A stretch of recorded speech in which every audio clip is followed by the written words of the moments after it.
ਜੋ ਵੀ ਬਾਂਝ ਔਰਤ ਖੂਹ ਦੇ ਅੰਦਰ ਜਾਂਦੀ ਤਾਂ ਉਹ ਮਾਂ ਬਣਨ ਵਾਲੀ ਹੋ ਜਾਂਦੀ। ਇਸ ਦੀ ਵਜ੍ਹਾ ਜਾਣ ਕੇ ਤੁਸੀਂ ਲੋਕ ਵੀ ਹੈਰਾਨ ਹੋ ਜਾਓਗੇ। ਨਾ ਬਾਬਾ ਨਾ, ਮੈਂ ਤਾਂ ਇਹ ਕੰਮ ਨਹੀਂ ਕਰੂੰਗੀ। ਮੈਨੂੰ ਤਾਂ ਪਾਣੀ ਤੋਂ ਬਹੁਤ ਡਰ ਲੱਗਦਾ ਹੈ। ਹੁਣ ਭਲਾ ਔਲਾਦ ਦੀ ਖਾਤਰ ਖੂਹ ਵਿੱਚ ਕੌਣ ਉਤਰਦਾ ਹੈ? ਜਿਸ ਨੂੰ ਰੱਬ ਨੇ ਔਲਾਦ ਦੇਣੀ ਹੁੰਦੀ ਹੈ ਵੈਸੇ ਹੀ ਦੇ ਦਿੰਦਾ ਹੈ। ਮੈਨੂੰ ਪੂਰਾ ਵਿਸ਼ਵਾਸ ਹੈ ਕਿ ਰੱਬ ਮੇਰੀ ਕੁੱਖ ਜ਼ਰੂਰ ਹਰੀ ਕਰੇਗਾ। ਇਸ ਲਈ ਮੈਨੂੰ ਇਹ ਸਭ ਕਰਨ ਦੀ ਜ਼ਰੂਰਤ ਨਹੀਂ ਹੈ। ਮੇਰੀ ਭਾਬੀ ਨੇ ਤਾਂ ਮਾਂ ਦੀ ਗੱਲ ਸੁਣਦੇ ਹੀ ਮਨਾ ਕਰ ਦਿੱਤਾ ਸੀ। ਉਹਨਾਂ ਦੇ ਚਿਹਰੇ ਤੇ ਡਰ ਸਾਫ਼ ਦਿਖਾਈ ਦੇ ਰਿਹਾ ਸੀ। ਮੇਰੀ ਮਾਂ ਦੇ ਮੱਥੇ ਤੇ ਬਲ ਪੈ ਗਏ ਸੀ। ਉਹ ਕਹਿਣ ਲੱਗੀ, ਕੀ ਹੋ ਜਾਵੇਗਾ ਜੇ ਤੂੰ ਖੂਹ ਦੇ ਅੰਦਰ ਉਤਰ ਗਈ ਤਾਂ? ਮਰ ਤਾਂ ਨਹੀਂ ਜਾਵੇਗੀ ਨਾ? ਤੂੰ ਖੁਦ ਆਪਣੀਆਂ ਅੱਖਾਂ ਨਾਲ ਦੇਖਿਆ ਹੈ ਕਿ ਸਾਡੀ ਗੁਆਂਢਣ ਸਿੰਮਾ ਦੀ ਨੂੰ ਪਿਛਲੇ 5 ਸਾਲਾਂ ਤੋਂ ਉਸ ਦੇ ਔਲਾਦ ਨਹੀਂ ਹੋ ਰਹੀ ਸੀ। ਹੁਣ ਜਦੋਂ ਉਹ ਖੂਹ ਦੇ ਅੰਦਰ ਗਈ ਤਾਂ ਰੱਬ ਨੇ ਉਸ ਨੂੰ 3 ਮੁੰਡੇ ਦੇ ਦਿੱਤੇ। ਪਰ ਭਾਬੀ ਨੇ ਹੁਣ ਵੀ ਆਪਣਾ ਸਿਰ ਨਹੀਂ ਵੀ ਹਿਲਾ ਦਿੱਤਾ। ਉਹ ਕਹਿਣ ਲੱਗੀ, ਨਹੀਂ ਆਂਟੀ, ਇਸ ਵਿੱਚ ਖੂਹ ਦਾ ਕੋਈ ਕਮਾਲ ਨਹੀਂ ਹੈ, ਬਲਕਿ ਰੱਬ ਨੇ ਹੀ ਉਸ ਕੁੜੀ ਦੀ ਕਿਸਮਤ ਵਿੱਚ ਔਲਾਦ ਦਾ ਸੁੱਖ ਲਿਖਿਆ ਹੋਵੇਗਾ। ਇਸ ਲਈ ਤਾਂ ਉਸ ਨੂੰ 3 ਮੁੰਡੇ ਦੇ ਦਿੱਤੇ। ਭਾਬੀ ਦੀ ਗੱਲ ਸੁਣ ਕੇ ਮਾਂ ਦਾ ਪਾਰਾ ਚੜ੍ਹ ਗਿਆ। ਉਹ ਕਹਿਣ ਲੱਗੀ, ਇਹਨਾਂ ਚੀਜ਼ਾਂ ਵਿੱਚ ਵੀ ਰੱਬ ਦੀ ਹੀ ਕੋਈ ਕਿਰਪਾ ਹੁੰਦੀ ਹੈ। ਤੇਰੇ ਵਰਗੇ ਨਾਸਤਿਕ ਲੋਕ ਕੀ ਸਮਝਣ? ਮੈਨੂੰ ਪਤਾ ਹੈ, ਜੋ ਕੁੜੀਆਂ ਸ਼ਹਿਰ ਤੋਂ ਵਿਆਹ ਕਰਾ ਕੇ ਆਉਂਦੀਆਂ ਹਨ ਉਹ ਤਾਂ ਪਿੰਡਾਂ ਵਾਲਿਆਂ ਨੂੰ ਬੇਵਕੂਫ ਸਮਝਦੀਆਂ ਹਨ। ਤੂੰ ਵੀ ਆਪਣੇ ਦਿਲ ਵਿੱਚ ਇਹੀ ਸੋਚ ਰਹੀ ਹੋਵੇਗੀ ਕਿ ਤੇਰੀ ਸੱਸ ਨੂੰ ਕੀ ਪਤਾ, ਇਹ ਤਾਂ ਐਵੇਂ ਹੀ ਗੱਲਾਂ ਬਣਾਉਂਦੀ ਹੈ। ਪਰ ਇੱਦਾਂ ਨਹੀਂ ਹੈ। ਇਹਨਾਂ ਚੀਜ਼ਾਂ ਵਿੱਚ ਰੱਬ ਦਾ ਖਾਸ ਆਸ਼ੀਰਵਾਦ ਹੁੰਦਾ ਹੈ, ਰੱਬ ਦੀ ਖਾਸ ਨਜ਼ਰ ਹੁੰਦੀ ਹੈ। ਜੇ ਮੈਂ ਤੈਨੂੰ ਸੱਚ ਦੱਸਾਂ ਤਾਂ ਮੇਰਾ ਤਾਂ ਬਿਲਕੁਲ ਵੀ ਦਿਲ ਨਹੀਂ ਸੀ ਕਿ ਮੈਂ ਆਪਣੀ ਨੂੰ ਸ਼ਹਿਰ ਤੋਂ ਲੈ ਕੇ ਆਵਾਂ। ਮੈਂ ਤਾਂ ਪਿੰਡ ਦੀ ਹੀ ਆਪਣੇ ਵਰਗੀ ਸਿੱਧੀ ਸਾਦੀ ਕੁੜੀ ਨੂੰ ਆਪਣੀ ਨੂੰਹ ਬਣਾਉਣਾ ਚਾਹੁੰਦੀ ਸੀ। ਪਰ ਕੀ ਕਰਾਂ, ਜਦੋਂ ਮੇਰੀ ਦੋਸਤ ਨੇ ਮੇਰੇ ਸਾਹਮਣੇ ਹੱਥ ਜੋੜ ਦਿੱਤੇ ਤਾਂ ਮੈਨੂੰ ਮਜਬੂਰੀ ਵਿੱਚ ਤੈਨੂੰ ਆਪਣੀ ਨੂੰਹ ਬਣਾਉਣਾ ਪੈ ਗਿਆ। ਪਰ ਤੂੰ ਇਸ ਗਲਤਫਹਿਮੀ ਵਿੱਚ ਨਾ ਰਹਿਣਾ ਕਿ ਤੂੰ ਮੇਰੀ ਦੋਸਤ ਦੀ ਕੁੜੀ ਹੈ ਤਾਂ ਮੈਂ ਤੈਨੂੰ ਕੁਝ ਨਹੀਂ ਕਹਾਂਗੀ। ਤੇਰੇ ਵਿਆਹ ਨੂੰ 2.5 ਸਾਲ ਹੋ ਗਿਆ ਹੈ। ਜੇ ਤੂੰ ਮੈਨੂੰ ਹੁਣ ਵੀ ਪੋਤਾ ਨਹੀਂ ਦੇ ਪਾਈ ਤਾਂ ਮੈਂ ਤੈਨੂੰ ਇੱਥੇ ਤੋਂ ਭੇਜ ਦਊਂਗੀ ਤੇ ਆਪਣੇ ਮੁੰਡੇ ਲਈ ਪਿੰਡ ਦੀ ਹੀ ਕੋਈ ਸਿੱਧੀ ਸਾਦੀ ਕੁੜੀ ਲੈ ਆਵਾਂਗੀ। ਮੇਰੇ ਮੁੰਡੇ ਨੂੰ ਰਿਸ਼ਤਿਆਂ ਦੀ ਕੋਈ ਕਮੀ ਨਹੀਂ ਹੈ। ਮੇਰੀ ਸੱਸ ਆਪਣੇ ਪੈਰ ਪਟਕਦੀ ਹੋਈ ਕਮਰੇ ਤੋਂ ਬਾਹਰ ਨਿਕਲ ਗਈ ਸੀ। ਭਾਬੀ ਦੀ ਅੱਖਾਂ ਹੰਝੂਆਂ ਨਾਲ ਭਰ ਗਈਆਂ। ਮੈਨੂੰ ਉਹਨਾਂ ਨੂੰ ਦੇਖ ਕੇ ਬਹੁਤ ਜ਼ਿਆਦਾ ਦੁੱਖ ਹੋ ਰਿਹਾ ਸੀ। ਉਹ ਬਹੁਤ ਸਿੱਧੀ ਸਾਦੀ ਤੇ ਮਾਸੂਮ ਜਿਹੀ ਕੁੜੀ ਸੀ। ਪਰ ਮੇਰੀ ਮਾਂ ਸਵੇਰੇ ਸ਼ਾਮ ਉਹਨਾਂ ਨੂੰ ਤਾਨੇ ਦਿੰਦੀ ਤੇ ਕੋਸਦੀ ਰਹਿੰਦੀ ਸੀ, ਜਿਸ ਦੀ ਵਜ੍ਹਾ ਸਿਰਫ ਇਹ ਸੀ ਕਿ ਉਹ ਸ਼ਹਿਰ ਤੋਂ ਆਈ ਸੀ, ਜਦੋਂ ਕਿ ਅਸੀਂ ਲੋਕ ਪਿੰਡ ਦੇ ਰਹਿਣ ਵਾਲੇ ਸੀ। ਸ਼ਾਮ ਨੂੰ ਜਦੋਂ ਭਰਾ ਆਪਣੇ ਕੰਮ ਤੋਂ ਵਾਪਸ ਆਇਆ ਤਾਂ ਮਾਂ ਨੇ ਭਾਬੀ ਨੂੰ ਡਰਾਉਣ ਲਈ ਉਸ ਨੂੰ ਵੀ ਕਹਿ ਦਿੱਤਾ, ਮੁਕੇਸ਼, ਤੁਹਾਡੇ ਦੋਵਾਂ ਪਤੀ ਪਤਨੀ ਕੋਲ ਬਸ 2 ਮਹੀਨੇ ਦਾ ਹੀ ਸਮਾਂ ਹੈ। ਤੁਸੀਂ ਇੰਨੇ ਸਮੇਂ ਵਿੱਚ ਮੈਨੂੰ ਖੁਸ਼ਖਬਰੀ ਦੇ ਦਿੱਤੀ ਤਾਂ ਠੀਕ ਹੈ, ਨਹੀਂ ਤਾਂ ਮੈਂ ਤੇਰਾ ਦੂਜਾ ਵਿਆਹ ਕਰਵਾ ਦੇਵਾਂਗੀ। ਮਾਂ ਦੀ ਇਹ ਗੱਲ ਸੁਣ ਕੇ ਮੁਕੇਸ਼ ਭਰਾ ਬਹੁਤ ਜ਼ਿਆਦਾ ਪਰੇਸ਼ਾਨ ਹੋ ਗਏ। ਉਹ ਕਹਿਣ ਲੱਗੇ, ਮਾਂ, ਤੁਸੀਂ ਕਿੱਦਾਂ ਦੀ ਗੱਲ ਕਰ ਰਹੇ ਹੋ? ਮੇਰੀ ਪਤਨੀ ਨੇਹਾ ਵਿੱਚ ਕਿਸ ਚੀਜ਼ ਦੀ ਕਮੀ ਹੈ? ਰੱਬ ਦੀ ਕਿਰਪਾ ਨਾਲ ਬਹੁਤ ਜ਼ਿਆਦਾ ਸੁੰਦਰ ਹੈ, ਪੜ੍ਹੀ ਲਿਖੀ ਹੈ, ਸਮਝਦਾਰ ਹੈ। ਉਸਨੇ ਸਾਡੇ ਪੂਰੇ ਘਰ ਨੂੰ ਸੰਭਾਲਿਆ ਹੋਇਆ ਹੈ ਤੇ ਹੁਣ ਤੂੰ ਮੇਰਾ ਦੂਜਾ ਵਿਆਹ ਵਿੱਚ ਕਿੱਥੋਂ ਲੈ ਆਈ? ਮਾਂ ਕਹਿਣ ਲੱਗੀ ਕਿ ਸਮਝਦਾਰ ਤਾਂ ਪਿੰਡ ਦੀਆਂ ਕੁੜੀਆਂ ਵੀ ਹੁੰਦੀਆਂ ਹਨ, ਪਰ ਮੈਨੂੰ ਸਿਰਫ ਆਪਣੇ ਪੋਤੇ ਨਾਲ ਮਤਲਬ ਹੈ। ਆਪਣੇ ਬਾਅਦ ਤੂੰ ਇਹ ਜ਼ਮੀਨ ਜਾਇਦਾਦ ਕਿਸ ਦੇ ਨਾਂ ਤੇ ਛੱਡ ਕੇ ਜਾਵੇਗਾ? ਕੋਈ ਤਾਂ ਤੇਰਾ ਨਾਂ ਲੈਣ ਵਾਲਾ ਹੋਣਾ ਚਾਹੀਦਾ ਹੈ। ਮੈਨੂੰ ਤਾਂ ਹਰ ਹਾਲ ਵਿੱਚ ਪੋਤਾ ਚਾਹੀਦਾ। ਮੈਂ ਕੁਝ ਨਹੀਂ ਜਾਣਦੀ। ਮਾਂ ਦੀ ਗੱਲ ਸੁਣ ਕੇ ਭਰਾ ਚੁੱਪ ਹੀ ਰਿਹਾ। ਮਾਂ ਨੇ ਅਚਾਨਕ ਤੋਂ ਭਰਾ ਦਾ ਹੱਥ ਉਠਾ ਕੇ ਆਪਣੇ ਸਿਰ ਤੇ ਰੱਖ ਦਿੱਤਾ ਤੇ ਕਹਿਣ ਲੱਗੀ, ਤੈਨੂੰ ਮੇਰੀ ਕਸਮ ਹੈ ਮੁਕੇਸ਼, ਜੇ ਮੈਨੂੰ 2 ਮਹੀਨੇ ਦੇ ਅੰਦਰ ਅੰਦਰ ਪੋਤੇ ਦੀ ਖੁਸ਼ਖਬਰੀ ਨਹੀਂ ਮਿਲੀ ਤਾਂ ਮੈਂ ਤੇਰਾ ਦੂਜਾ ਵਿਆਹ ਕਰਾ ਦੇਵਾਂਗੀ ਤੇ ਤੂੰ ਮੇਰੀ ਗੱਲ ਤੋਂ ਇਨਕਾਰ ਨਹੀਂ ਕਰੇਗਾ। ਮਾਂ ਦੀ ਗੱਲ ਸੁਣ ਕੇ ਭਾਈ ਦੇ ਚਿਹਰੇ ਦਾ ਰੰਗ ਉੱਡ ਗਿਆ। ਉਹਨਾਂ ਨੇ ਆਪਣੇ ਆਪ ਤੇ ਕਾਬੂ ਕਰ ਲਿਆ ਤੇ ਮਾਂ ਨੂੰ ਕਿਹਾ, ਠੀਕ ਹੈ, ਮੈਂ ਵਾਅਦਾ ਕਰਦਾ ਹਾਂ, ਜੇ ਮੈਂ ਤੈਨੂੰ ਖੁਸ਼ਖਬਰੀ ਨਾ ਦੇ ਪਾਇਆ ਤਾਂ ਤੁਸੀਂ ਮੇਰਾ ਦੂਜਾ ਵਿਆਹ ਕਰਾ ਦੇਣਾ। ਭਰਾ ਤੇ ਮਾਂ ਦੀ ਗੱਲ ਭਾਬੀ ਰਸੋਈ ਵਿੱਚ ਖੜੀ ਸੁਣ ਰਹੀ ਸੀ।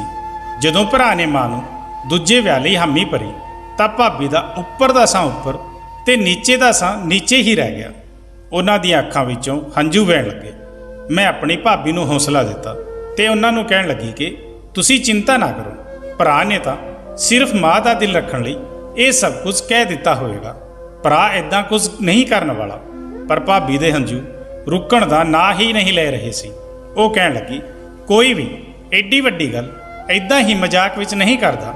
ਤੂੰ ਰੱਬ ਨੂੰ ਅਰਦਾਸ ਕਰਕੇ ਉਹ ਮੈਨੂੰ ਵੀ ਔਲਾਦ ਦੇ ਦੇਣ। ਮੈਂ ਕਿਹਾ, ਭਾਬੀ ਤੁਸੀਂ ਚਿੰਤਾ ਨਾ ਕਰੋ, ਸਭ ਠੀਕ ਹੋ ਜਾਵੇਗਾ। ਭਾਬੀ ਖਾਮੋਸ਼ੀ ਨਾਲ ਆਪਣੇ ਕਮਰੇ ਵਿੱਚ ਚਲੀ ਗਈ। ਫਿਰ ਉਹ ਰਾਤ ਦੇ ਖਾਣੇ ਲਈ ਵੀ ਆਪਣੇ ਕਮਰੇ ਤੋਂ ਬਾਹਰ ਨਹੀਂ ਆਈ। ਭਾਈ ਇੱਕ ਪਲੇਟ ਵਿੱਚ ਭਾਬੀ ਲਈ ਖਾਣਾ ਲੈ ਕੇ ਆਪਣੇ ਕਮਰੇ ਵਿੱਚ ਹੀ ਚਲੇ ਗਏ, ਪਰ ਭਾਬੀ ਨੇ ਖਾਣਾ ਨਹੀਂ ਖਾਇਆ। ਸਵੇਰੇ ਵੀ ਉਹ ਕਮਰੇ ਤੋਂ ਨਹੀਂ ਨਿਕਲੀ। ਭਰਾ ਵੀ ਬਹੁਤ ਜ਼ਿਆਦਾ ਪਰੇਸ਼ਾਨ ਲੱਗ ਰਿਹਾ ਸੀ। ਜ਼ਾਹਿਰ ਜਿਹੀ ਗੱਲ ਹੈ, ਉਹਨਾਂ ਨੇ ਕਮਰੇ ਵਿੱਚ ਆਪਣੀ ਪਤਨੀ ਨੂੰ ਮਨਾਉਣ ਦੀ ਕੋਸ਼ਿਸ਼ ਕੀਤੀ ਹੋਵੇਗੀ, ਪਰ ਉਹ ਮੰਨਣ ਲਈ ਤਿਆਰ ਨਹੀਂ ਹੋਵੇਗੀ। ਗੱਲ ਹੀ ਇਦਾਂ ਦੀ ਸੀ, ਉਹ ਕਿਵੇਂ ਮੰਨ ਜਾਂਦੀ। ਭਾਈ ਵੀ ਖਾਣਾ ਖਾਦੇ ਬਗੈਰ ਹੀ ਆਪਣੇ ਕੰਮ ਤੇ ਚਲਾ ਗਿਆ। ਇਹ ਗੱਲ ਮਾਂ ਨੂੰ ਬਹੁਤ ਬੁਰੀ ਲੱਗੀ ਸੀ। ਜਿਵੇਂ ਹੀ ਭਰਾ ਘਰ ਤੋਂ ਆਪਣੇ ਕੰਮ ਦੇ ਲਈ ਨਿਕਲਿਆ, ਮਾਂ ਵਿਹੜੇ ਵਿੱਚ ਪਏ ਤਖਤੇ ਤੇ ਆ ਕੇ ਬੈਠ ਗਈ ਤੇ ਆਪਣਾ ਮੂੰਹ ਭਾਬੀ ਦੇ ਕਮਰੇ ਵੱਲ ਕਰ ਲਿਆ। ਮਾਂ ਉੱਚੀ ਆਵਾਜ਼ ਵਿੱਚ ਕਹਿ ਰਹੀ ਸੀ ਕਿ ਕੋਈ ਵੀ ਮੁੰਡਾ ਐਵੇਂ ਹੀ ਕਿਸੇ ਕੁੜੀ ਦੇ ਪਿੱਛੇ ਨਹੀਂ ਆਉਂਦਾ। ਕੁੜੀ ਦੇ ਵੱਲ ਤੋਂ ਹੀ ਕੋਈ ਇਸ਼ਾਰਾ ਮਿਲਦਾ ਹੈ ਤਾਂ ਹੀ ਮੁੰਡਾ ਉਸ ਦਾ دیਵਾਨਾ ਹੁੰਦਾ ਹੈ। ਮੈਂ ਤਾਂ ਹੈਮਾ ਨੂੰ ਕਹਿ ਦਿੱਤਾ ਸੀ ਕਿ ਤੇਰੀ ਕੁੜੀ ਵਿੱਚ ਹੀ ਕੋਈ ਖਰਾਬੀ ਹੈ, ਪਰ ਉਹ ਤਾਂ ਮੇਰੇ ਪੈਰ ਹੀ ਪੈ ਗਈ ਸੀ, ਹੱਥ ਜੋੜਨ ਲੱਗੀ ਸੀ। ਨਹੀਂ ਨਹੀਂ, ਮੇਰੀ ਬੱਚੀ ਤਾਂ ਬਹੁਤ ਮਾਸੂਮ ਹੈ, ਤੂੰ ਉਸ ਨੂੰ ਆਪਣੇ ਮੁੰਡੇ ਲਈ ਪਸੰਦ ਕਰ ਲੈ। ਜੇ ਇਹ ਕੁੜੀ ਸ਼ਰੀਫ ਹੁੰਦੀ ਤਾਂ ਇਸ ਦੇ ਇਹ ਤਰੀਕੇ ਹੁੰਦੇ। ਇਸ ਦੀ ਵਜ੍ਹਾ ਨਾਲ ਇਸ ਦਾ ਪਤੀ ਭੁੱਖਾ ਘਰ ਤੋਂ ਕੰਮ ਲਈ ਚਲਾ ਗਿਆ। ਮੇਰਾ ਮੁੰਡਾ 27 ਸਾਲ ਦਾ ਹੋ ਗਿਆ ਹੈ, ਪਰ ਅੱਜ ਤੱਕ ਬਗੈਰ ਨਾਸ਼ਤੇ ਤੋਂ ਮੈਂ ਉਸ ਨੂੰ ਘਰ ਤੋਂ ਨਹੀਂ ਜਾਣ ਦਿੱਤਾ। ਪਰ ਜਦੋਂ ਤੋਂ ਇਹ ਸ਼ਹਿਰੀ ਔਰਤ ਸਾਡੇ ਘਰ ਵਿੱਚ ਆਈ ਹੈ, ਉਸ ਸਮੇਂ ਤੋਂ ਇਹ ਸਭ ਕੁਝ ਹੋ ਰਿਹਾ ਹੈ। ਮੇਰਾ ਮਾਸੂਮ ਜਿਹਾ ਬੱਚਾ ਇਸ ਨਾਲ ਵਿਆਹ ਕਰਕੇ ਤਾਂ ਉਸ ਦੀ ਜ਼ਿੰਦਗੀ ਹੀ ਖਰਾਬ ਹੋ ਗਈ। ਮਾਂ ਭਾਬੀ ਨੂੰ ਬਹੁਤ ਕੜਵੀ ਗੱਲਾਂ ਸੁਣਾ ਰਹੀ ਸੀ। ਮੈਂ ਆਪਣੇ ਕਮਰੇ ਵਿੱਚ ਬੈਠੀ ਇਹ ਸੋਚਣ ਤੇ ਮਜਬੂਰ ਹੋ ਚੁੱਕੀ ਸੀ ਕਿ ਕੋਈ ਆਪਣੇ ਦੋਸਤ ਦੀ ਕੁੜੀ ਨਾਲ ਐਦਾਂ ਕਿਵੇਂ ਕਰ ਸਕਦਾ ਹੈ। ਇੰਨਾ ਬੁਰਾ ਵਰਤਾਵ ਤਾਂ ਕੋਈ ਅਣਜਾਣ ਦੇ ਨਾਲ ਵੀ ਨਹੀਂ ਕਰਦਾ। ਅਸਲ ਵਿੱਚ ਹੋਇਆ ਕੁਝ ਐਦਾਂ ਸੀ ਕਿ ਨੇਹਾ ਭਾਬੀ ਜਦੋਂ ਸ਼ਹਿਰ ਵਿੱਚ ਰਹਿੰਦੀ ਸੀ ਤੇ ਕਾਲਜ ਜਾਇਆ ਕਰਦੀ ਸੀ, ਅਵਾਰਾ ਮੁੰਡਿਆਂ ਦਾ ਇੱਕ ਗੈਂਗ ਉਹਨਾਂ ਦਾ ਪਿੱਛਾ ਕਰਨ ਲੱਗ ਗਿਆ ਸੀ। ਉਸ ਗੈਂਗ ਦਾ ਜੋ ਲੀਡਰ ਸੀ ਉਹ ਨੇਹਾ ਭਾਬੀ ਨਾਲ ਪਿਆਰ ਕਰਨ ਲੱਗਿਆ ਸੀ ਤੇ ਉਹਨਾਂ ਨਾਲ ਵਿਆਹ ਕਰਨਾ ਚਾਹੁੰਦਾ ਸੀ। ਪਰ ਉਹ ਇੱਕ ਵਿਗੜਿਆ ਹੋਇਆ ਮੁੰਡਾ ਸੀ ਤੇ ਨਾ ਹੀ ਉਸ ਦਾ ਤਾਲੁਕ ਕਿਸੇ ਚੰਗੇ ਖਾਨਦਾਨ ਤੋਂ ਸੀ। ਉਹ ਇੱਕ ਅਵਾਰਾ ਕਿਸਮ ਦਾ ਮੁੰਡਾ ਸੀ। ਇਸ ਲਈ ਆਂਟੀ ਨੇ ਉਸ ਦਾ ਰਿਸ਼ਤਾ ਲੈਣ ਤੋਂ ਮਨਾ ਕਰ ਦਿੱਤਾ। ਆਂਟੀ ਦੀ ਸਿਰਫ ਇੱਕ ਹੀ ਕੁੜੀ ਸੀ, ਉਸ ਦੇ ਇਲਾਵਾ ਉਹਨਾਂ ਦਾ ਹੋਰ ਕੋਈ ਨਹੀਂ ਸੀ ਤੇ ਉਹਨਾਂ ਦੇ ਸਿਰ ਤੇ ਉਹਨਾਂ ਦੇ ਪਤੀ ਦਾ ਸਾਇਆ ਵੀ ਨਹੀਂ ਸੀ। ਇਹਨਾਂ ਅਵਾਰਾ ਤੇ ਗੁੰਡਾ ਮੁੰਡਿਆਂ ਨੇ ਸਾਫ਼-ਸਾਫ਼ ਕਹਿ ਦਿੱਤਾ ਸੀ ਕਿ ਜੇ ਨੇਹਾ ਦਾ ਵਿਆਹ ਉਸ ਨਾਲ ਨਹੀਂ ਹੋਇਆ ਤਾਂ ਉਹ ਨੇਹਾ ਨੂੰ ਉਠਾ ਕੇ ਲੈ ਜਾਣਗੇ। ਉਹਨਾਂ ਗੁੰਡਿਆਂ ਦੀ ਗੱਲ ਸੁਣ ਕੇ ਆਂਟੀ ਦੇ ਤਾਂ ਹੋਸ਼ ਹੀ ਉੱਡ ਗਏ ਸੀ। ਇਹਨਾਂ ਹਾਲਤਾਂ ਦੀ ਵਜ੍ਹਾ ਨਾਲ ਆਂਟੀ ਬਹੁਤ ਜ਼ਿਆਦਾ ਪਰੇਸ਼ਾਨ ਹੋ ਗਈ ਸੀ।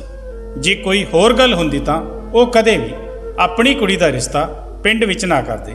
ਪਰ ਜਦੋਂ ਉਹਨਾਂ ਨੇ ਦੇਖਿਆ ਕਿ ਹਾਲਾਤ ਇੰਨੇ ਜ਼ਿਆਦਾ ਖਰਾਬ ਹੋ ਗਏ ਹਨ ਤਾਂ ਉਹਨਾਂ ਨੇ ਮਾਂ ਨੂੰ ਕਿਹਾ ਕਿ ਤੂੰ ਮੇਰੀ ਕੁੜੀ ਆਪਣੇ ਮੁੰਡੇ ਲਈ ਲੈ ਲੈ। ਪਹਿਲਾਂ ਤਾਂ ਇਹ ਗੱਲ ਸੁਣ ਕੇ ਮਾਂ ਬਹੁਤ ਜ਼ਿਆਦਾ ਖੁਸ਼ ਹੋਈ। ਉਹ ਕਹਿਣ ਲੱਗੀ, ਹਾਂ ਹਾਂ ਕਿਉਂ ਨਹੀਂ। ਪਰ ਜਦੋਂ ਮਾਂ ਨੂੰ ਪਤਾ ਚੱਲਿਆ ਕਿ ਭਾਬੀ ਦੇ ਪਿੱਛੇ ਕੁਝ ਗੁੰਡੇ ਮੁੰਡੇ ਲੱਗੇ ਹੋਏ ਹਨ ਤਾਂ ਉਹਨਾਂ ਨੇ ਆਂਟੀ ਤੋਂ ਇਹ ਰਿਸ਼ਤਾ ਲੈਣ ਤੋਂ ਮਨਾ ਕਰ ਦਿੱਤਾ। ਉਹ ਕਹਿਣ ਲੱਗੀ, ਦੁਨੀਆ ਵਿੱਚ ਮੇਰਾ ਇੱਕ ਹੀ ਮੁੰਡਾ ਹੈ। ਜੇ ਅਸੀਂ ਇਸ ਤਰ੍ਹਾਂ ਇੱਕ ਵਿਗੜੀ ਹੋਈ ਕੁੜੀ ਨਾਲ ਉਸ ਦਾ ਰਿਸ਼ਤਾ ਤੈਅ ਕਰ ਦਿੱਤਾ ਤਾਂ ਮੈਨੂੰ ਡਰ ਹੈ ਕਿ ਮੇਰੇ ਮੁੰਡੇ ਨਾਲ ਕੁਝ ਗਲਤ ਨਾ ਹੋ ਜਾਵੇ। ਉਹ ਗੁੰਡੇ ਤਾਂ ਉਸ ਨੂੰ ਮਾਰ ਹੀ ਦੇਣਗੇ। ਕਿਤੇ ਉਹ ਮੁੰਡੇ ਆਪਣਾ ਬਦਲਾ ਮੇਰੇ ਮੁੰਡੇ ਤੋਂ ਨਾ ਲੈ ਲੈਣ। ਇਸ ਲਈ ਮੈਂ ਤੇਰੀ ਕੁੜੀ ਦਾ ਰਿਸ਼ਤਾ ਆਪਣੇ ਮੁੰਡੇ ਨਾਲ ਨਹੀਂ ਕਰ ਸਕਦੀ। ਪਰ ਆਂਟੀ ਨੇ ਮੇਰੀ ਮਾਂ ਦੇ ਅੱਗੇ ਆਪਣੇ ਹੱਥ ਪੈਰ ਜੋੜ ਦਿੱਤੇ ਸੀ। ਉਹਨਾਂ ਦੇ ਪੈਰਾਂ ਵਿੱਚ ਬੈਠ ਗਈ ਸੀ। ਕਹਿਣ ਲੱਗੀ, ਤੂੰ ਮੇਰੀ ਕੁੜੀ ਦਾ ਰਿਸ਼ਤਾ ਲੈ ਲੈ, ਨਹੀਂ ਤਾਂ ਉਸ ਦੀ ਜ਼ਿੰਦਗੀ ਬਰਬਾਦ ਹੋ ਜਾਵੇਗੀ। ਪਤਾ ਨਹੀਂ ਉਹ ਗੁੰਡੇ ਉਸ ਨਾਲ ਕੀ ਕਰਨਗੇ। ਮੇਰੀ ਮਾਂ ਨਾ ਚਾਹੁੰਦੇ ਹੋਏ ਵੀ ਆਪਣੇ ਦੋਸਤ ਦੀ ਗੱਲ ਮੰਨਣ ਤੇ ਮਜਬੂਰ ਹੋ ਗਈ। ਇਸ ਤਰ੍ਹਾਂ ਨੇਹਾ ਭਾਬੀ ਦਾ ਵਿਆਹ ਮੇਰੇ ਭਰਾ ਨਾਲ ਹੋ ਗਿਆ। ਨੇਹਾ ਇੱਕ ਬਹੁਤ ਹੀ ਚੰਗੀ, ਸੁਲਝੀ ਅਤੇ ਸਮਝਦਾਰ ਕੁੜੀ ਸੀ। ਉਹਨਾਂ ਨੂੰ ਸਾਡੇ ਘਰ ਵਿੱਚ ਆਏ 1.5 ਸਾਲ ਹੋ ਗਿਆ ਸੀ, ਪਰ ਮੈਂ ਉਹਨਾਂ ਵਿੱਚ ਕੋਈ ਵੀ ਬੁਰਾਈ ਨਹੀਂ ਦੇਖੀ ਸੀ। ਉਹਨਾਂ ਨੇ ਕਦੇ ਵੀ ਮੇਰੇ ਭਰਾ ਨਾਲ ਕੋਈ ਲੜਾਈ ਝਗੜਾ ਨਹੀਂ ਕੀਤਾ ਸੀ ਤੇ ਨਾ ਹੀ ਕਿਸੇ ਗੱਲ ਦੀ ਕੋਈ ਸ਼ਿਕਾਇਤ ਕੀਤੀ ਸੀ। ਇੱਥੋਂ ਤੱਕ ਕਿ ਉਹਨਾਂ ਨੇ ਮਾਂ ਨੂੰ ਵੀ ਕਦੇ ਕਿਸੇ ਗੱਲ ਤੇ ਕੋਈ ਜਵਾਬ ਤੱਕ ਨਹੀਂ ਦਿੱਤਾ ਸੀ। ਪੂਰੇ ਘਰ ਦਾ ਕੰਮ ਵੀ ਉਹ ਹੀ ਕਰਦੀ ਸੀ। ਫਿਰ ਵੀ ਮਾਂ ਭਾਬੀ ਤੋਂ ਨਾਰਾਜ਼ ਹੀ ਰਹਿੰਦੀ ਸੀ। ਮਾਂ ਦਾ ਇਹੀ ਕਹਿਣਾ ਸੀ ਕਿ ਸ਼ਹਿਰ ਦੀਆਂ ਕੁੜੀਆਂ ਚੰਗੀਆਂ ਨਹੀਂ ਹੁੰਦੀਆਂ। ਉਦੋਂ ਮੈਂ ਆਪਣੀ ਮਾਂ ਨੂੰ ਸਮਝਾਉਂਦੀ ਰਹਿੰਦੀ ਸੀ ਕਿ ਮਾਂ ਤੁਸੀਂ ਭਾਬੀ ਨੂੰ ਇਸ ਤਰ੍ਹਾਂ ਨਾ ਕਿਹਾ ਕਰੋ। ਸਾਡੀ ਭਾਬੀ ਹਰ ਤਰੀਕੇ ਤੋਂ ਇੱਕ ਚੰਗੀ ਕੁੜੀ ਹੈ, ਤੁਹਾਨੂੰ ਉਹਨਾਂ ਦੀ ਕਦਰ ਕਰਨੀ ਚਾਹੀਦੀ ਹੈ।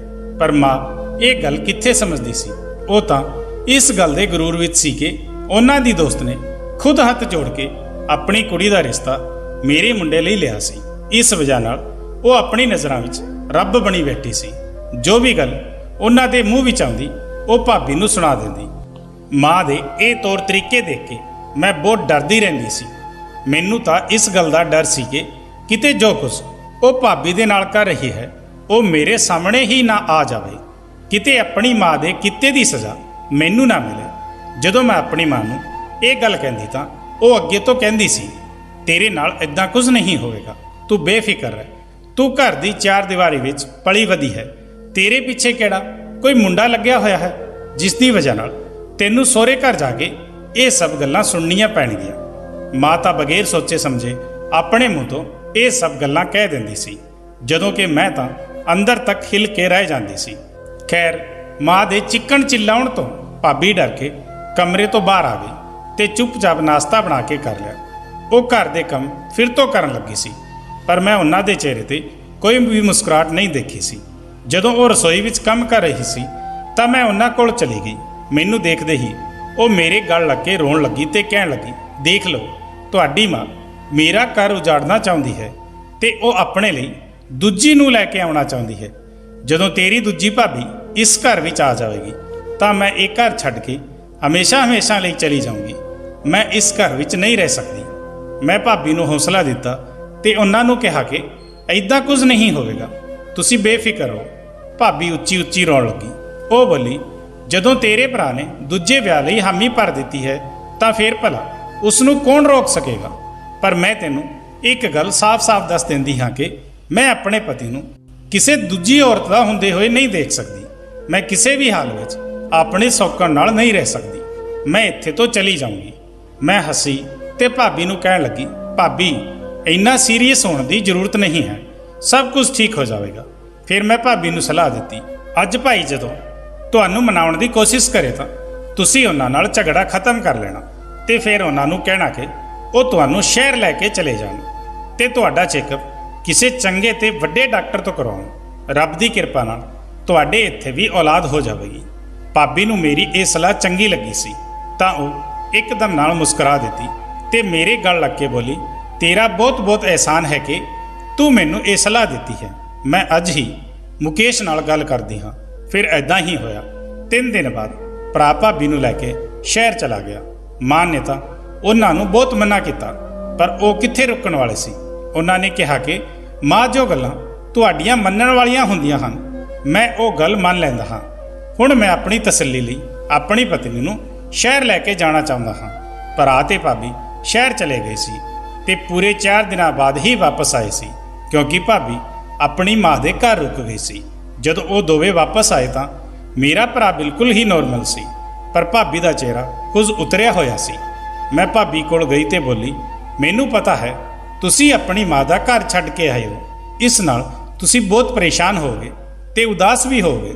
ਤੁਹਾਡਾ ਦਿਲ ਆਪਣੀ ਮਾਂ ਨੂੰ ਛੱਡ ਕੇ ਆਉਣ ਦਾ ਨਹੀਂ ਕਰ ਰਿਹਾ ਹੋਵੇਗਾ, ਪਰ ਤੁਸੀਂ ਚਿੰਤਾ ਨਾ ਕਰੋ, ਮੈਂ ਤੁਹਾਡਾ ਦਿਲ ਬਹਿਲਾਉਣ ਦੀ ਪੂਰੀ ਕੋਸ਼ਿਸ਼ ਕਰੂੰਗੀ। ਭਾਬੀ ਦੀਆਂ ਅੱਖਾਂ ਵਿੱਚ ਇੱਕਦਮ ਹੰਝੂ ਆ ਗਏ। ਉਹ ਕਹਿਣ ਲੱਗੀ, ਨਹੀਂ ਇਹ ਗੱਲ ਨਹੀਂ ਹੈ, ਮੇਰੀ ਪਰੇਸ਼ਾਨੀ ਦੀ ਵਜ੍ਹਾ ਕੁਝ ਹੋਰ ਹੀ ਹੈ। ਮੈਂ ਬੋਲੀ, ਚੰਗਾ ਕੀ ਗੱਲ ਹੈ।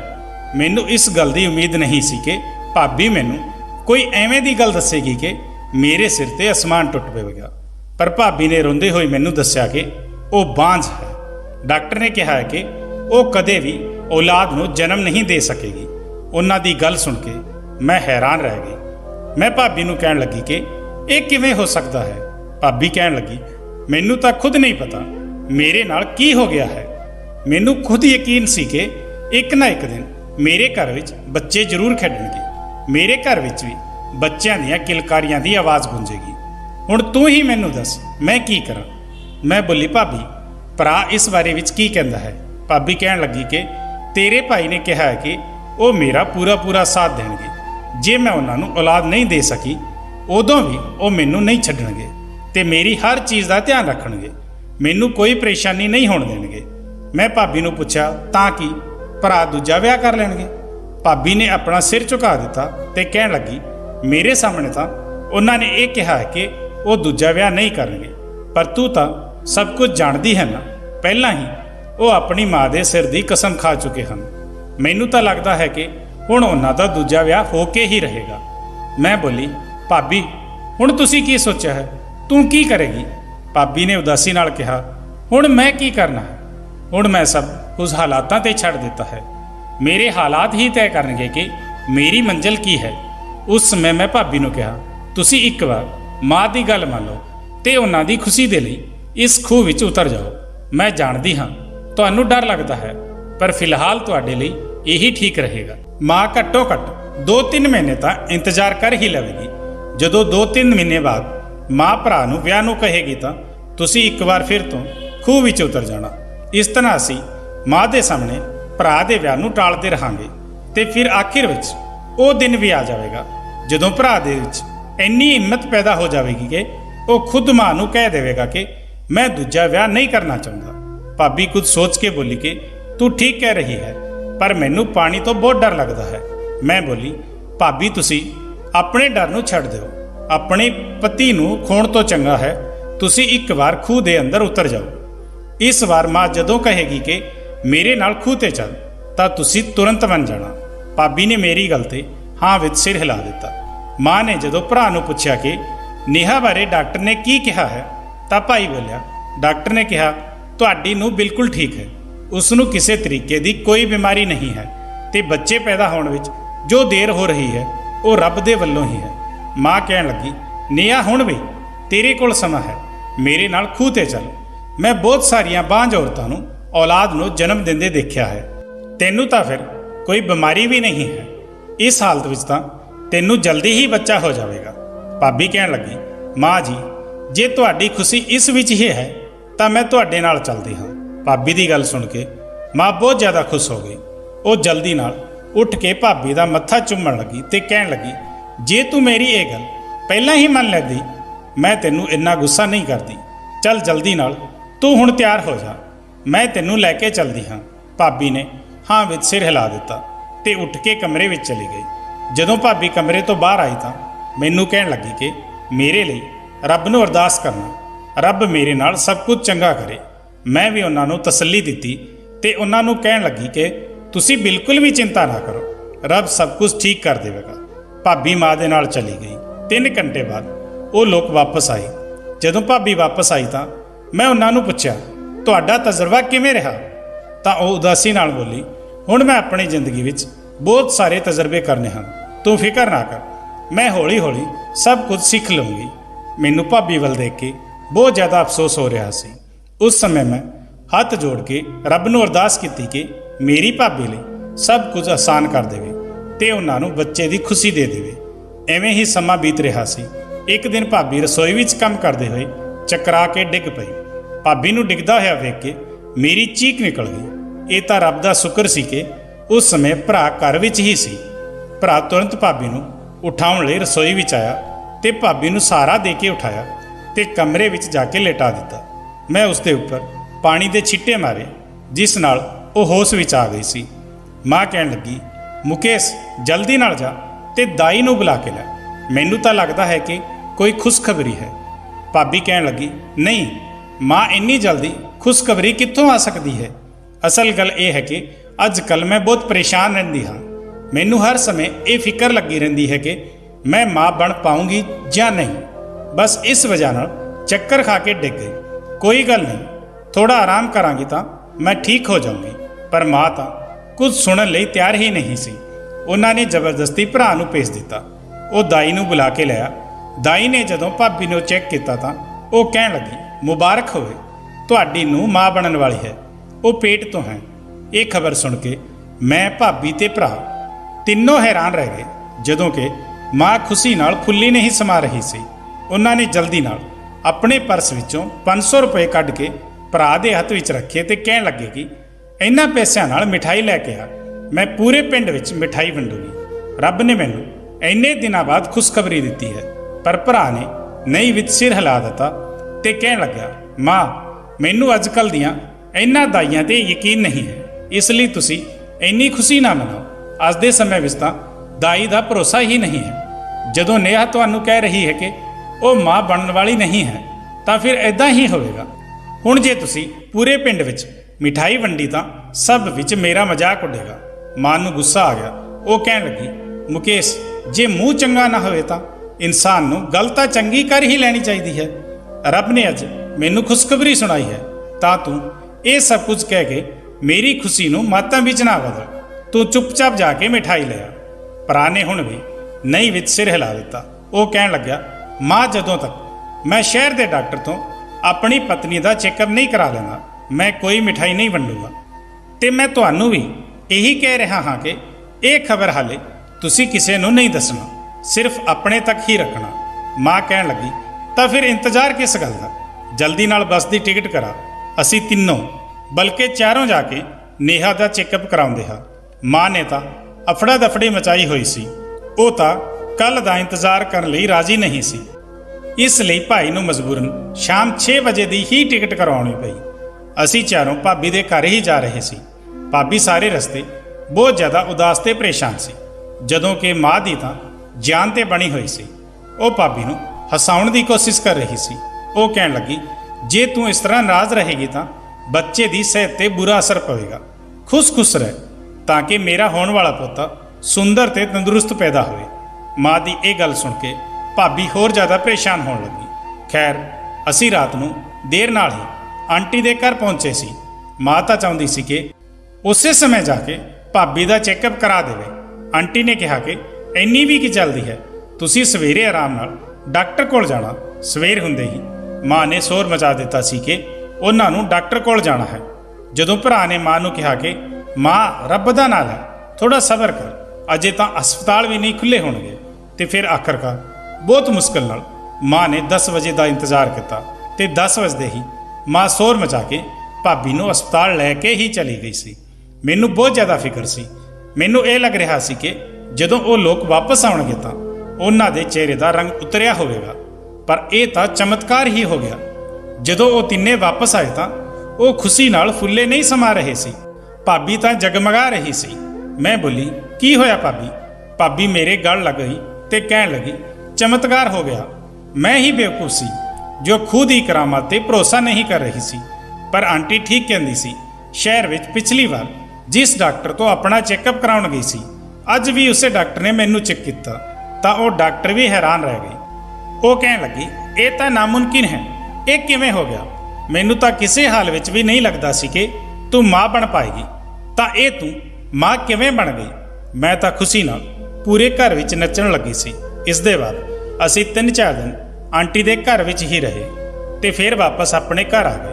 ਘਰ ਆਉਂਦੇ ਹੀ ਪੂਰੇ ਮੁਹੱਲੇ ਲਈ ਮਿਠਾਈ ਦੇ ਟੋਕਰੇ ਘਰ ਲੈ ਕੇ ਆਏ ਸੀ। ਮਾਂ ਨੇ ਜਦੋਂ ਲੋਕਾਂ ਦਾ ਮੂੰਹ ਮਿੱਠਾ ਕਰਾਇਆ, ਮੈਂ ਬਹੁਤ ਹੈਰਾਨ ਸੀ ਕਿ ਆਖਰ ਇਹ ਸਭ ਕਿਵੇਂ ਮੁਮਕਿਨ ਹੈ। ਜਦੋਂ ਸ਼ਹਿਰ ਦੇ ਇੱਕ ਵੱਡੇ ਡਾਕਟਰ ਨੇ ਕਹਿ ਦਿੱਤਾ ਸੀ ਕਿ ਭਾਬੀ ਬਾਂਝ ਹੈ, ਤਾਂ ਫਿਰ ਇੱਕ ਖੁਦ ਦੀ ਵਜ੍ਹਾ ਨਾਲ ਔਲਾਦ ਕਿਵੇਂ ਪੈਦਾ ਕਰ ਸਕਦੀ ਹੈ। ਮੈਨੂੰ ਤਾਂ ਸ਼ੁਰੂ ਵਿੱਚ ਹੀ ਐਵੇਂ ਦੀਆਂ ਚੀਜ਼ਾਂ ਬਾਰੇ ਜਾਣਨ ਦਾ ਬਹੁਤ ਸ਼ੌਂਕ ਸੀ। ਹੁਣ ਤਾਂ ਮੇਰਾ ਸ਼ੱਕ ਹੋਰ ਜ਼ਿਆਦਾ ਵੱਧ ਗਿਆ ਸੀ। ਮੈਂ ਸ਼ੁਰੂ ਵਿੱਚ ਹੀ ਸਸਪੈਂਸ ਵਾਲੀ ਡਾਈਜੈਸਟ ਪੜ੍ਹਿਆ ਕਰਦੀ ਸੀ। ਜਦੋਂ ਲਾਸਟ ਵਿੱਚ ਕਿਸੇ ਦਾ ਰਾਜ਼ ਖੁੱਲ੍ਹਦਾ ਸੀ ਤਾਂ ਮੈਨੂੰ ਬਹੁਤ ਖੁਸ਼ੀ ਹੁੰਦੀ ਸੀ। ਹੁਣ ਮੇਰੀ ਵੀ ਜ਼ਿੰਦਗੀ ਵਿੱਚ ਇਹ ਮੌਕਾ ਆਇਆ ਸੀ ਕਿ ਮੈਂ ਇਸ ਰਾਜ਼ ਨੂੰ ਖੁਦ ਤੋਂ ਖੋਲ੍ਹਾਂ। ਇਹ ਕੰਮ ਮੈਨੂੰ ਬਹੁਤ ਚੈਲੰਜਿੰਗ ਲੱਗਿਆ ਸੀ। ਇਸ ਲਈ ਮੈਂ ਸੋਚ ਲਿਆ ਸੀ ਕਿ ਘਰ ਵਾਲਿਆਂ ਤੋਂ ਚੋਰੀ ਛਿਪੇ ਮੈਂ ਇਸ ਰਾਜ਼ ਤੱਕ ਜ਼ਰੂਰ ਪਹੁੰਚਾਂਗੀ। ਤੇ ਇਸ ਦੇ ਲਈ ਮੈਂ ਆਪਣੀ ਇੱਕ ਦੋਸਤ ਆਰਤੀ ਦੀ ਮਦਦ ਲੈਣ ਦੀ ਕੋਸ਼ਿਸ਼ ਕੀਤੀ। ਮੈਂ ਉਸ ਨੂੰ ਕਿਹਾ ਕਿ ਆਰਤੀ, ਮੈਂ ਪਿੰਡ ਦੇ ਮਸ਼ਹੂਰ ਖੂਹ ਦਾ ਰਾਜ਼ ਪਤਾ ਕਰਨਾ ਚਾਹੁੰਦੀ ਹਾਂ। ਤਾਂ ਉਹ ਕਹਿਣ ਲੱਗੀ, ਹਾਂ, ਮੈਂ ਵੀ ਇਸ ਦੇ ਬਾਰੇ ਜਾਣਨਾ ਚਾਹੁੰਦੀ ਹਾਂ। ਬਸ ਫਿਰ ਅਸੀਂ ਦੋਵਾਂ ਨੇ ਇਹ ਫੈਸਲਾ ਕੀਤਾ ਕਿ ਅਸੀਂ ਦੋਵੇਂ ਦੋਸਤ ਇੱਕ ਦਿਨ ਭੇਸ ਬਦਲ ਕੇ ਇਸ ਖੂਹ ਤੇ ਜਾਵਾਂਗੇ। ਆਰਤੀ ਨੇ ਹਾਮੀ ਭਰ ਦਿੱਤੀ ਸੀ।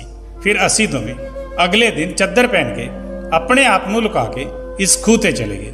ਮੈਨੂੰ ਤਾਂ ਲੱਗਿਆ ਸੀ ਕਿ ਉਹ ਖੂਹ ਵੀਰਾਨ ਜਿਹਾ ਹੋਵੇਗਾ, ਉੱਥੇ ਕੋਈ ਵੀ ਆਦਮੀ ਨਹੀਂ ਹੋਵੇਗਾ, ਪਰ ਇਹ ਮੇਰੀ ਗਲਤਫਹਿਮੀ ਸੀ। ਜਦੋਂ ਅਸੀਂ ਦੋਵੇਂ ਉੱਥੇ ਪਹੁੰਚੇ ਤਾਂ ਖੂਹ ਦੇ ਕੋਲ ਹੀ ਇੱਕ ਔਰਤ ਬੈਠੀ ਸੀ।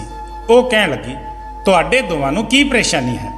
ਮੈਂ ਜਲਦੀ ਨਾਲ ਅੱਗੇ ਵੱਧ ਕੇ ਬੋਲੀ, ਸਿਰਫ ਮੈਨੂੰ ਪਰੇਸ਼ਾਨੀ ਹੈ, ਮੈਨੂੰ ਔਲਾਦ ਚਾਹੀਦੀ ਹੈ। ਇਹ ਮੇਰੀ ਦਰਾਣੀ ਹੈ, ਮੇਰੇ ਨਾਲ ਆਈ ਹੈ। ਖੂਹ ਦੇ ਕੋਲ ਬੈਠੀ ਔਰਤ ਕਹਿਣ ਲੱਗੀ, ਮੈਨੂੰ ਲੋਕ ਬੀਬੀ ਜੀ ਕਹਿੰਦੇ ਹਨ ਤੇ ਮੈਂ ਇਸ ਖੂਹ ਦੀ ਰਖਵਾਲੀ ਤੇ ਬੈਠੀ ਰਹਿੰਦੀ ਹਾਂ। ਤੂੰ ਮੈਨੂੰ 500 ਰੁਪਏ ਦੇ ਦੇ, ਫਿਰ ਤੂੰ ਇਸ ਖੂਹ ਵਿੱਚ ਇੱਕ ਡੁਬਕੀ ਲਗਾ ਲੈ, ਫਿਰ ਤੈਨੂੰ ਰੱਬ ਦੀ ਮਦਦ ਨਾਲ ਔਲਾਦ ਹੋ ਜਾਵੇਗੀ। 500 ਰੁਪਏ ਬਾਰੇ ਸੁਣ ਕੇ ਮੈਂ ਤਾਂ ਹੈਰਾਨ ਰਹਿ ਗਈ ਸੀ। ਮੇਰੇ ਕੋਲ ਤਾਂ ਇੰਨੇ ਪੈਸੇ ਨਹੀਂ ਸੀ, ਪਰ ਮੇਰੀ ਦੋਸਤ ਆਰਤੀ ਨੇ ਆਪਣੇ ਪਰਸ ਵਿੱਚੋਂ 500 ਰੁਪਏ ਕੱਢ ਕੇ ਇਸ ਔਰਤ ਨੂੰ ਦੇ ਦਿੱਤੇ ਤੇ ਫਿਰ ਉਸ ਔਰਤ ਨੇ ਮੈਨੂੰ ਉਸ ਖੂਹ ਵਿੱਚ ਉਤਰਨ ਦੀ ਇਜਾਜ਼ਤ ਦੇ ਦਿੱਤੀ ਸੀ। ਜਦੋਂ ਮੈਂ ਖੂਹ ਤੋਂ ਬਾਹਰ ਆਈ ਤਾਂ ਉਸ ਬੀਬੀ ਜੀ ਨੇ ਮੈਨੂੰ ਆਪਣੇ ਕੋਲ ਬਿਠਾ ਲਿਆ ਤੇ ਮੇਰੇ ਹੱਥ ਵਿੱਚ ਇੱਕ ਪੈਕਟ ਰੱਖ ਦਿੱਤਾ।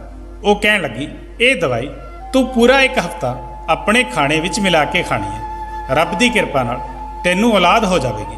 ਆਰਤੀ ਨੇ ਮੇਰੇ ਵੱਲ ਹੈਰਾਨੀ ਭਰੀਆਂ ਨਜ਼ਰਾਂ ਨਾਲ ਦੇਖਿਆ। ਮੈਂ ਵੀ ਪਰੇਸ਼ਾਨ ਸੀ। ਮੈਂ ਸੋਚ ਰਹੀ ਸੀ ਕਿ ਸਾਡੇ ਇੰਨੇ ਪੈਸੇ ਵੀ ਖਰਚ ਹੋ ਗਏ, ਫਿਰ ਵੀ ਸਾਡੇ ਹੱਥ ਇਸ ਦਾ ਕੋਈ ਰਾਜ਼ ਵੀ ਨਹੀਂ ਆਇਆ। ਇਸ ਲਈ ਮੈਂ ਜਲਦੀ ਨਾਲ ਉਹਨਾਂ ਨੂੰ ਕਿਹਾ ਕਿ ਬੀਬੀ ਜੀ, ਮੈਨੂੰ ਕੋਈ ਔਲਾਦ ਨਹੀਂ ਚਾਹੀਦੀ। ਅਸਲ ਵਿੱਚ ਮੈਂ ਸ਼ਹਿਰ ਤੋਂ ਆਈ ਹਾਂ ਤੇ ਇੱਕ ਰਿਪੋਰਟਰ ਹਾਂ। ਮੈਨੂੰ ਪਤਾ ਚੱਲਿਆ ਹੈ ਕਿ ਇਹ ਖੂਹ ਬਹੁਤ ਮਸ਼ਹੂਰ ਹੈ। ਤੁਸੀਂ ਮੈਨੂੰ ਇਸ ਖੂਹ ਦੇ ਰਾਜ਼ ਬਾਰੇ ਨਹੀਂ ਦੱਸੋਗੇ ਤਾਂ ਮੈਂ ਤੁਹਾਨੂੰ ਪੂਰੀ ਮੀਡੀਆ ਵਿੱਚ ਬਦਨਾਮ ਕਰ ਦਊਂਗੀ। ਤੁਹਾਡੇ ਤੇ ਧੋਖਾਧੜੀ ਦਾ ਕੇਸ ਵੀ ਹੋ ਸਕਦਾ ਹੈ। ਪੁਲਿਸ ਵੀ ਤੁਹਾਨੂੰ ਫੜ ਕੇ ਲੈ ਜਾ ਸਕਦੀ ਹੈ। ਮੇਰੀ ਇਹ ਗੱਲ ਸੁਣ ਕੇ ਬੀਬੀ ਜੀ ਦੀਆਂ ਅੱਖਾਂ ਵਿੱਚ ਹੰਝੂ ਆ ਗਏ। ਫਿਰ ਉਸ ਔਰਤ ਨੇ ਜੋ ਕੁਝ ਵੀ ਸਾਨੂੰ ਦੱਸਿਆ ਉਹ ਬਹੁਤ ਦੁੱਖ ਦੀ ਗੱਲ ਸੀ। ਉਹ ਔਰਤ ਸਾਡੇ ਪਿੰਡ ਦੀ ਨਹੀਂ ਸੀ, ਬਲਕਿ ਦੂਜੇ ਪਿੰਡ ਤੋਂ ਆਈ ਸੀ। ਉੱਥੇ ਹੀ ਉਸ ਦਾ ਪੂਰਾ ਪਰਿਵਾਰ ਰਹਿੰਦਾ ਸੀ, ਪਰ ਉੱਥੇ ਹੜ੍ਹ ਆ ਗਿਆ ਸੀ ਜੋ ਸਭ ਕੁਝ ਬਹਾ ਕੇ ਲੈ ਗਿਆ। ਉਸ ਦੇ ਮਾਤਾ ਪਿਤਾ ਵੀ ਉਸ ਹੜ੍ਹ ਵਿੱਚ ਬਹਿ ਕੇ ਚਲੇ ਗਏ। ਸਾਰੇ ਰਿਸ਼ਤੇਦਾਰ ਵੀ ਖਤਮ ਹੋ ਗਏ ਤੇ ਜੋ ਉਸ ਦੇ ਘਰ ਦੀ ਜ਼ਮੀਨ ਸੀ ਉਸ ਤੇ ਵੀ ਪਿੰਡ ਦੇ ਚੌਧਰੀ ਲੋਕਾਂ ਨੇ ਕਬਜ਼ਾ ਕਰ ਲਿਆ ਸੀ। ਉਸ ਕੁੜੀ ਕੋਲ ਰਹਿਣ ਲਈ ਹੁਣ ਕੋਈ ਵੀ ਟਿਕਾਣਾ ਨਹੀਂ ਸੀ ਤੇ ਨਾ ਹੀ ਕੋਈ ਰਿਸ਼ਤੇਦਾਰ ਬਚਿਆ ਸੀ। ਉਹ ਇਕੱਲੀ ਰਹਿ ਗਈ ਸੀ। ਉਹ ਜਗ੍ਹਾ ਜਗ੍ਹਾ ਠੋਕਰਾਂ ਖਾ ਰਹੀ ਸੀ ਤੇ ਫਿਰ ਇਸ ਤਰ੍ਹਾਂ ਉਹ ਸਾਡੇ ਪਿੰਡ ਵਿੱਚ ਆ ਗਈ। ਪਰ ਇੱਥੇ ਵੀ ਲੋਕਾਂ ਨੇ 2 ਵਕਤ ਦੀ ਰੋਟੀ ਦੇਣ ਤੋਂ ਬਾਅਦ ਉਸ ਲਈ ਆਪਣੇ ਦਰਵਾਜ਼ੇ ਬੰਦ ਕਰ ਦਿੱਤੇ ਸੀ। ਉਹ ਸਿਰ ਲੁਕਾਉਣ ਦੀ ਤਲਾਸ਼ ਵਿੱਚ ਇਸ ਖੂਹ ਤੱਕ ਜਾ ਪਹੁੰਚੀ ਸੀ। ਇੱਥੇ ਉਹ ਰਹਿਣ ਤਾਂ ਲੱਗੀ, ਪਰ ਉਸ ਨੂੰ ਆਪਣਾ ਪੇਟ ਪਾਲਣ ਲਈ ਕੁਝ ਖਾਣ ਦੀ ਵੀ ਜ਼ਰੂਰਤ ਸੀ। ਪਰ ਉਸ ਕੋਲ ਪੈਸੇ ਨਹੀਂ ਸੀ ਤਾਂ ਫਿਰ ਉਹ ਕਿੱਥੋਂ ਆਪਣੇ ਖਾਣ ਪੀਣ ਦਾ ਇੰਤਜ਼ਾਮ ਕਰਦੀ। ਉਹ ਕੁੜੀ ਇੱਕ ਹਕੀਮ ਖਾਨਦਾਨ ਤੋਂ ਤਾਲੁਕ ਰੱਖਦੀ ਸੀ। ਉਸਨੇ ਲੋਕਾਂ ਨੂੰ ਪਹਿਲਾਂ ਆਪਣੀ ਦਵਾਈ ਦੇ ਕੇ ਪੈਸਾ ਕਮਾਉਣਾ ਚਾਹਿਆ, ਪਰ ਲੋਕਾਂ ਨੇ ਉਸ ਵੱਲ ਕੋਈ ਖਾਸ ਧਿਆਨ ਨਹੀਂ ਦਿੱਤਾ। ਉਦੋਂ ਉਸਨੇ ਸੋਚਿਆ ਕਿ ਕਿਉਂ ਨਾ ਉਹ ਇਸ ਪਿੰਡ ਦੇ ਖੂਹ ਬਾਰੇ ਇਹ ਗੱਲ ਫੈਲਾ ਦੇਵੇ ਕਿ ਜੋ ਵੀ ਬਾਂਝ ਇਸ ਖੂਹ ਵਿੱਚ ਉਤਰੇਗੀ ਉਸ ਦੇ ਔਲਾਦ ਹੋ ਜਾਵੇਗੀ। ਫਿਰ ਉਸਨੇ ਇਸ ਖੂਹ ਨੂੰ ਕਰਾਮਾਤੀ ਖੂਹ ਕਹਿ ਕੇ ਲੋਕਾਂ ਨੂੰ ਆਪਣੇ ਵੱਲ ਧਿਆਨ ਦੇਣ ਤੇ ਮਜਬੂਰ ਕਰ ਦਿੱਤਾ ਤੇ ਫਿਰ ਇਹੀ ਹੋਇਆ। ਉਸਨੇ ਪੂਰੇ ਪਿੰਡ ਵਿੱਚ ਮਸ਼ਹੂਰ ਕਰ ਦਿੱਤਾ ਕਿ ਇਸ ਖੂਹ ਤੇ ਰੱਬ ਦਾ ਆਸ਼ੀਰਵਾਦ ਹੈ ਤੇ ਜੋ ਔਰਤ ਇਸ ਵਿੱਚ ਡੁਬਕੀ ਲਗਾਵੇਗੀ ਉਹ ਮਾਂ ਬਣਨ ਵਾਲੀ ਹੋ ਜਾਵੇਗੀ। ਫਿਰ ਜਦੋਂ ਕੋਈ ਔਰਤ ਇਸ ਖੂਹ ਵਿੱਚ ਡੁਬਕੀ ਲਗਾਉਣ ਆਉਂਦੀ, ਇਹ ਉਸ ਨੂੰ ਆਪਣੇ ਹੱਥ ਦੀ ਬਣੀ ਹੋਈ ਦਵਾਈ ਖਾਣ ਲਈ ਦੇ ਦਿੰਦੀ। ਦਰਅਸਲ ਉਹ ਜੜੀ ਬੂਟੀਆਂ ਸੀ ਜਿਸ ਨਾਲ ਔਰਤ ਦੇ ਅੰਦਰ ਦੀਆਂ ਬਿਮਾਰੀਆਂ ਖਤਮ ਹੋ ਜਾਂਦੀਆਂ ਤੇ ਉਸ ਦੇ ਸਰੀਰ ਦੀ ਸਾਰੀ ਬਿਮਾਰੀਆਂ ਦਾ ਇਲਾਜ ਹੋ ਜਾਂਦਾ। ਇਨਸਾਨ ਤਾਂ ਅਰਦਾਸ ਕਰ ਸਕਦਾ ਹੈ, ਦਵਾਈ ਲੈ ਸਕਦਾ ਹੈ, ਪਰ ਅਸਰ ਤਾਂ ਰੱਬ ਨੇ ਕਰਨਾ ਹੁੰਦਾ। ਫਿਰ ਐਵੇਂ ਹੋਇਆ ਕਿ ਬੀਬੀ ਜੀ ਦੇ ਹੱਥ ਵਿੱਚ ਰੱਬ ਨੇ ਕਰਾਮਾਤ ਰੱਖ ਦਿੱਤੀ। ਉਹ ਜਿਸ ਨੂੰ ਵੀ ਉਹ ਜੜੀ ਬੂਟੀ ਵਾਲੀ ਦਵਾਈ ਦਿੰਦੀ ਉਸ ਦੇ ਔਲਾਦ ਹੋ ਜਾਂਦੀ। ਲੋਕ ਇਹ ਸਮਝਦੇ ਰਹੇ ਕਿ ਇਸ ਖੂਹ ਦਾ ਕੋਈ ਕਰਿਸ਼ਮਾ ਹੈ। ਹੁਣ ਲੋਕ ਵੀ ਬੀਬੀ ਕੋਲ ਆਉਣ ਲੱਗੇ ਸੀ, ਜੋ ਹਕੀਮ ਦਾ ਨਾਂ ਸੁਣ ਕੇ ਕਦੇ ਨਹੀਂ ਆਉਂਦੇ ਸੀ। ਇਸ ਤਰ੍ਹਾਂ ਬੀਬੀ ਜੀ ਮਿਹਨਤ ਨਾਲ ਪੈਸੇ ਕਮਾ ਕੇ ਆਪਣਾ ਗੁਜ਼ਾਰਾ ਕਰ ਰਹੀ ਸੀ। ਉਸਨੇ ਬਹੁਤ ਔਰਤਾਂ ਦੀ ਮਦਦ ਕੀਤੀ ਸੀ। ਮੈਂ ਜਦੋਂ ਉਹਨਾਂ ਦੀ ਸਾਰੀ ਗੱਲ ਸੁਣੀ ਤਾਂ ਉਹਨਾਂ ਨੂੰ ਬੋਲੀ ਕਿ ਬੀਬੀ ਜੀ, ਤੁਸੀਂ ਚਿੰਤਾ ਨਾ ਕਰੋ, ਅਸੀਂ ਤੁਹਾਡਾ ਰਾਜ ਹੀ ਰੱਖਾਂਗੇ। ਤੁਹਾਡਾ ਇਹ ਰਾਜ ਕਦੇ ਕੋਈ ਨਹੀਂ ਜਾਣ ਸਕੇਗਾ। ਉਸਨੇ ਸਾਡਾ ਧੰਨਵਾਦ ਅਦਾ ਕੀਤਾ ਤੇ ਅਸੀਂ ਦੋਵੇਂ ਵਾਪਸ ਘਰ ਆ ਗਏ। ਅਸੀਂ ਇਹ ਸੋਚਣ ਤੇ ਮਜਬੂਰ ਹੋ ਗਏ ਸੀ ਕਿ ਇਸ ਔਰਤ ਨੇ ਕਿੰਨੀ ਖੂਬਸੂਰਤੀ ਨਾਲ ਪਿੰਡਾਂ ਦੀਆਂ ਔਰਤਾਂ ਦੀਆਂ ਬਿਮਾਰੀਆਂ ਨੂੰ ਠੀਕ ਕਰ ਦਿੱਤਾ ਸੀ ਤੇ ਆਪਣੀ ਰੋਜ਼ੀ ਰੋਟੀ ਦਾ ਇੰਤਜ਼ਾਮ ਕਰ ਲਿਆ ਸੀ। ਇਸ ਔਰਤ ਦੀ ਵਜ੍ਹਾ ਨਾਲ ਮੇਰੀ ਭਾਬੀ ਤਲਾਕ ਤੋਂ ਬਚ ਗਈ ਸੀ। ਹੁਣ ਤਾਂ ਮੈਂ ਹਰ ਔਰਤ ਨੂੰ ਇਹ ਸਲਾਹ ਦਿੰਦੀ ਹਾਂ ਕਿ ਉਹ ਵੀ ਇਸ ਖੂਹ ਕੋਲ ਜਾਵੇ, ਕਿਉਂਕਿ ਇਸ ਖੂਹ ਵਿੱਚ ਰੱਬ ਦਾ ਆਸ਼ੀਰਵਾਦ ਹੈ। ਮੇਰੀ ਗੱਲ ਸੁਣ ਕੇ ਮੇਰੀ ਮਾਂ ਹੱਸ ਪਈ ਤੇ ਕਹਿੰਦੀ, ਦੇਖਿਆ ਨਾ, ਤੂੰ ਮੇਰੀ ਗੱਲ ਮੰਨ ਹੀ ਗਈ। ਮਾਂ ਦੀ ਗੱਲ ਸੁਣ ਕੇ ਮੈਂ ਖਾਮੋਸ਼ ਹੋ ਜਾਂਦੀ, ਕਿਉਂਕਿ ਮੈਂ ਕੋਈ ਵੀ ਗੱਲ ਬਗੈਰ ਸੱਚਾਈ ਜਾਣੇ ਨਹੀਂ ਮੰਨਦੀ ਸੀ। ਮੈਨੂੰ ਤਾਂ ਇਸ ਖੂਹ ਦਾ ਰਾਜ਼ ਪਤਾ ਚੱਲ ਗਿਆ ਸੀ ਤੇ ਮੈਂ ਨਹੀਂ ਚਾਹੁੰਦੀ ਸੀ ਕਿ ਇਹ ਰਾਜ਼ ਕਿਸੇ ਹੋਰ ਨੂੰ ਵੀ ਪਤਾ ਚੱਲੇ, ਕਿਉਂਕਿ ਮੈਨੂੰ ਡਰ ਸੀ ਕਿ ਕਿਤੇ ਬੀਬੀ ਜੀ ਦੀ ਰੋਟੀ ਬੰਦ ਨਾ ਹੋ ਜਾਵੇ ਤੇ ਬਾਕੀ ਔਰਤਾਂ ਦੀ ਬਿਮਾਰੀ ਠੀਕ ਹੋਣੀ ਬੰਦ ਨਾ ਹੋ ਜਾਵੇ। ਸੱਚ ਗੱਲ ਹੈ, ਰੱਬ ਹਰ ਕਿਸੇ ਦੀ ਮਦਦ ਕਰਦਾ ਹੈ, ਬਸ ਨੀਅਤ ਸੱਚੀ ਹੋਣੀ ਚਾਹੀਦੀ ਹੈ। ਦੋਸਤੋ, ਕੀ ਤੁਸੀਂ ਵੀ ਆਪਣੀ ਏਰੀਏ 'ਚ ਇਸ ਤਰ੍ਹਾਂ ਦੀ ਕੋਈ ਕਹਾਣੀ ਜਾਂ ਸੱਚੀ ਘਟਨਾ ਦੇਖੀ ਜਾਂ ਸੁਣੀ ਹੋਵੇ ਤਾਂ ਕਮੈਂਟ ਕਰਕੇ ਜ਼ਰੂਰ ਦੱਸਣਾ।